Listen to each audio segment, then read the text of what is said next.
Hey folks, Gary here. Hey, we've been looking at the life of Moses and we're pretty much at the end here. We're at Deuteronomy 31. So Moses is not going into the promised land and everyone knows that.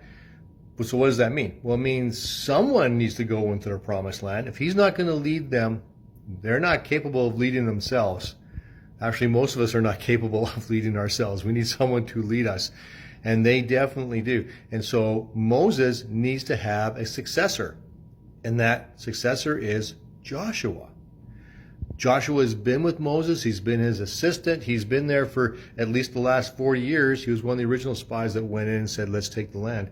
So he is the successor to Moses. And here's the thing. If you are in ministry, understand you're only going to be in ministry for so long. At some point in time, you're not going to be there. So look for people to raise up underneath you. Look for people to raise up to take over when you're gone and give them the skills to do so.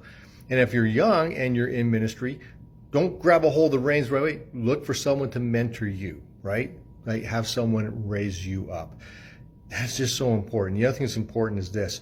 Make sure they know they have the call of God on their life. And so we're looking at Deuteronomy 31, looking at verses 7 to 8. Let's read what it says. Then Moses summoned Joshua and said to him in the sight of all Israel, in sight of everybody he proclaims this, so everybody knows, right? Be strong and courageous, for you shall go with these people into the land that the Lord has sworn to their fathers to give them, and you shall put them in possession of it. That's the call on his life. That's the call of God on his life. He makes sure that Joshua knows the call that God's placed on him, and he makes sure everyone else knows the call that God has placed on him.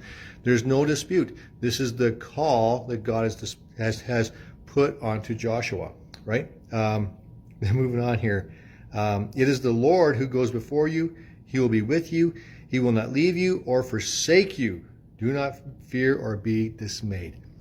Knowing the call that God's placed on your life is so critically important. Why? Because when things get hard, and they will get hard, that's a guarantee. When things get tough, and it will get tough, that's a guarantee.